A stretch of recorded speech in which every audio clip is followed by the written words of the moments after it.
All right, hello again. I just missed including some practice questions or some sample questions for you in the original lesson. So here we go. So working with work, see what I did there. State and explain why, and explain why if work is done in each situation. So if a person lifts an object, well, then yes, work is done, right?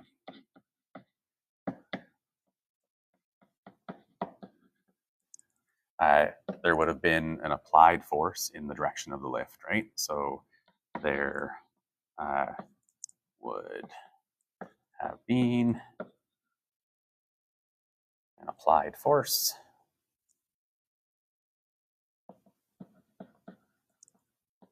in the direction of the displacement.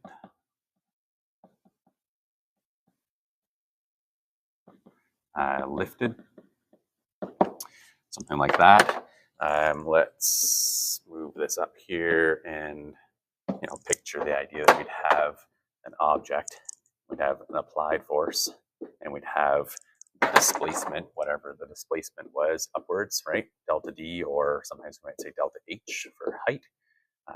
Yeah, and so of course work would be, right, work or delta E, right? Work or delta E would be F delta D, and so we'd have number times number, we'd have a certain number of joules of work done, right? What about the person then applies a force sideways to end up with a horizontal velocity? Well, yeah, there would be as well. Yes, work would be done again. Let's just clone that because I'm lazy. Work smarter, right? So yes, work is done. In this case, there would have been an applied force in the direction of the displacement causing an acceleration. So again, I am going to applied force in the direction of the displacement during the acceleration.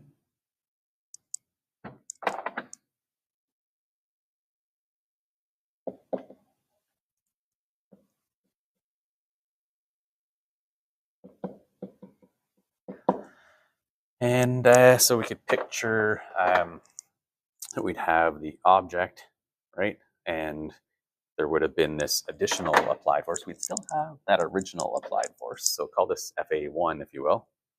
FA1. But now there's this additional applied force. Oh boy, my microphone just fell off. I hope that wasn't too loud for you. Microphone came crashing down. It was a literal mic drop moment, apparently. Anyways, here we go. We have FA2, right? Applying a force sideways. And so we'd have the change in energy. The work done would be FA2 in this case times the displacement sideways. So FAX, I could have called that, I suppose, FAY and FAX, but I chose 1 and 2, so there it is. Right, this would equal some number of work in joules.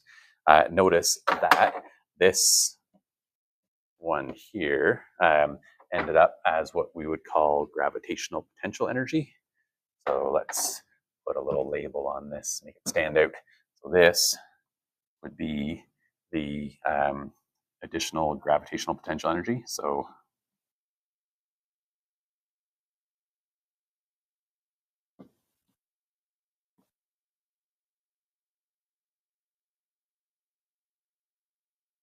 right, we ended up with gravitational potential energy. This one here is ending up as kinetic energy.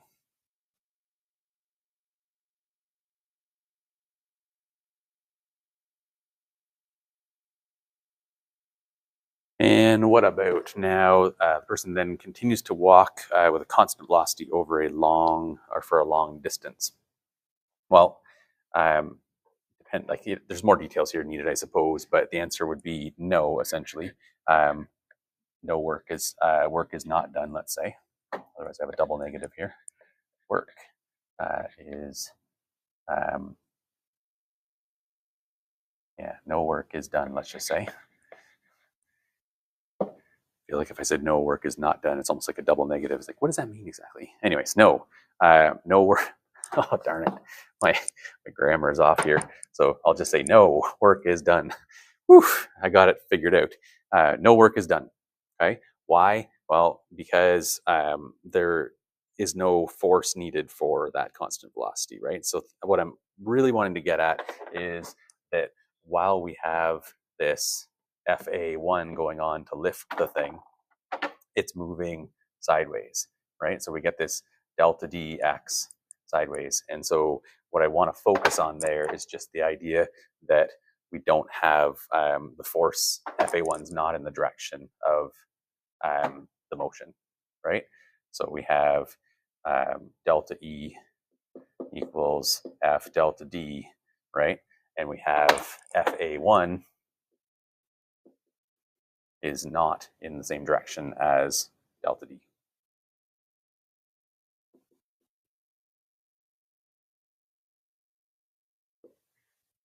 Okay, so let's just simplify our life and think of like, well, we don't have an applied force anymore in order to have constant velocity, right? If there's no frictions involved and so on. And so constant velocity means that FA2 is not necessary, right? So constant velocity, we have FA2 or FAX. I should have just done, let's just change it to X. I call this X over here. Where am I? Right here. That FA2 would be just an X. I can fix it. Use myself with unnecessary new numbers and so on. So FAX.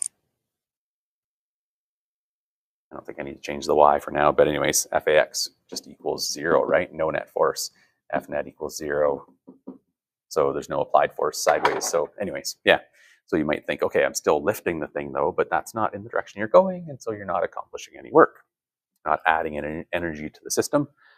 How about a person attempts to lift an object, but the object's too heavy, so that has an applied force of 100 newtons for several seconds, but no work is done, right? Because, so no work is done. And the reason for that one is because, so the reason here was there was, this force was not in the direction. In this case here, we've got a force, but there's no displacement itself, right? Delta E equals F delta D, and there's no displacement.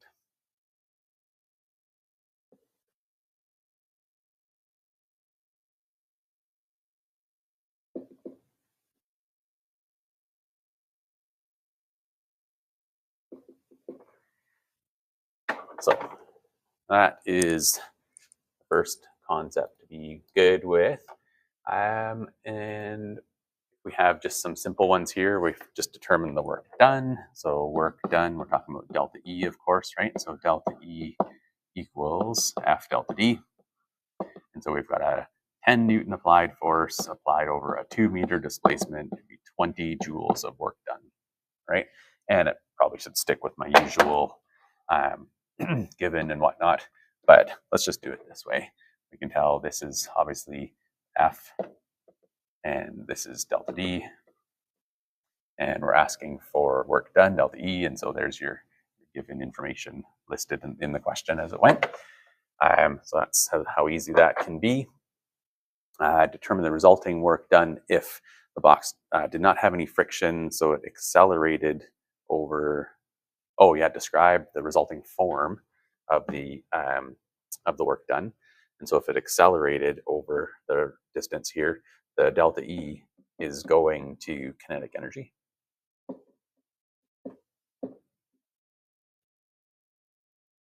It was implied that it was moved sideways. It wasn't said specifically, but I think that's a pretty easy assumption.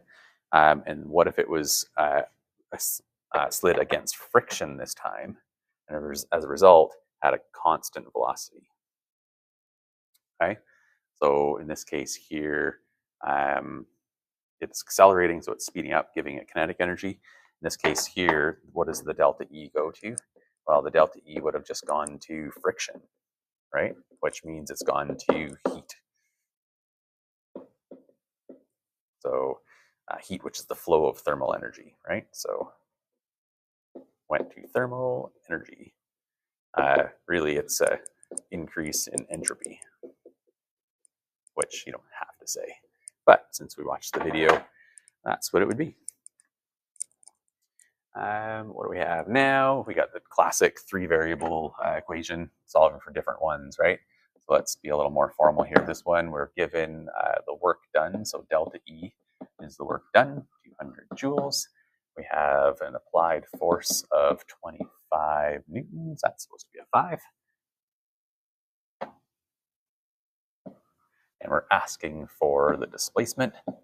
And so easy peasy, really, if you recognize the type of equation or the equation that goes along with the concepts, we have delta E equals F delta D. And so we just use it, right? So we have 200 equals, notice I'm starting with the formula as is, no new versions looked up from wherever.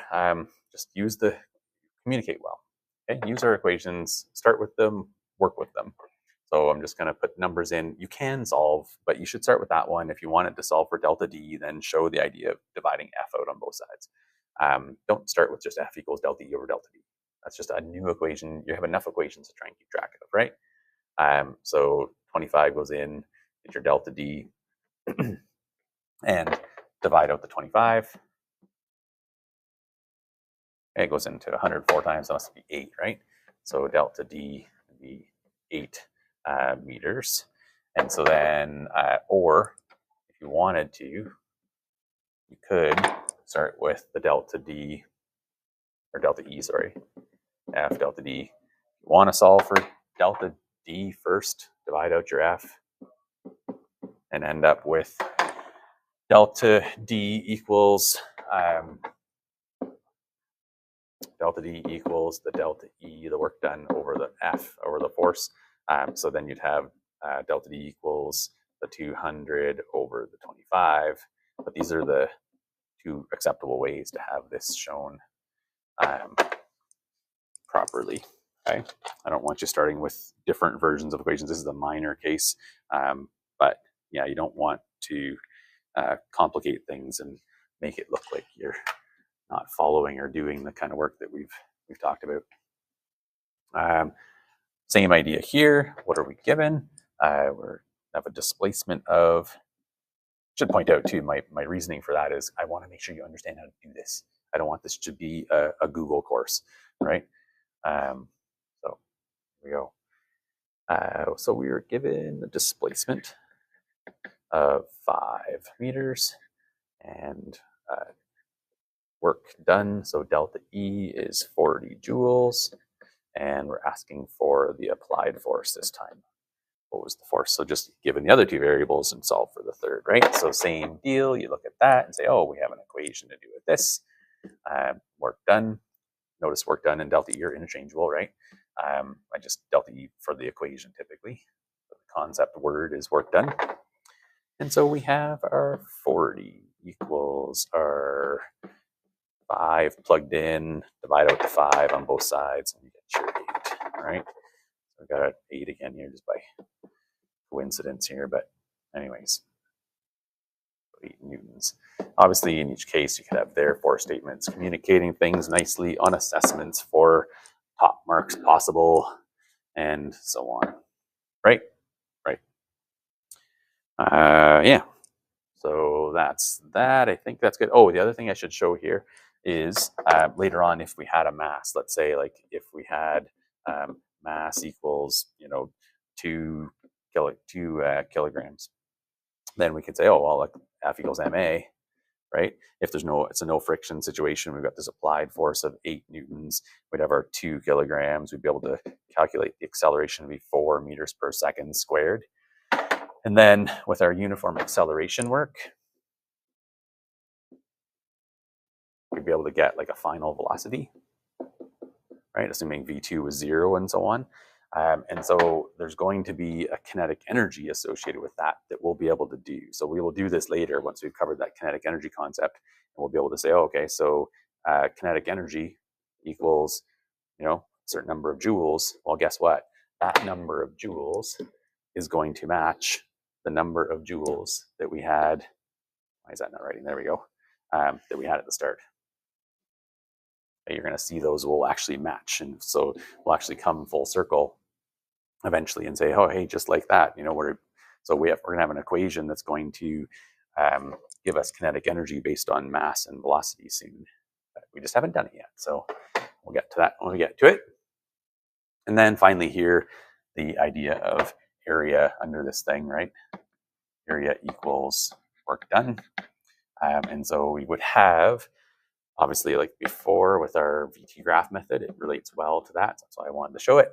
We'd have a rectangle and a triangle in this case, just geometrically work out whatever the shapes are. So we'd have a 5 times a 4 and a 1/2 of a 4. So base times height. Height was a 5 as well. Let's make this be 11 so you don't think it's always 5s, So that would be 6. And so we'd have, I know, sort of 20, and we'd have half of 4 is just 2. 2 times 6 is 12. And so we'd have our 32 joules. Okay. There's a question in the homework as well about one that is a curved line, and it's really just a case of approximating on the grid. I'll show you here. So you're not spending a ton of time trying to approximate this. It's just a quick estimate. So if you're counting the number of squares literally, or you could think of it as columns, right? So that'll make it a little easier in the end, where you add this column up, and you have this like fraction there, and you have this column here, and you have this fraction here. So maybe those two fractions add up to a whole, and so on. The idea of it should be not a stressful thing for you at this point, I'm hoping. Yeah, so that is what the work looks like for this new material. All right, here we go. I'll save that, and we're good to go. Thanks again for watching. There we go.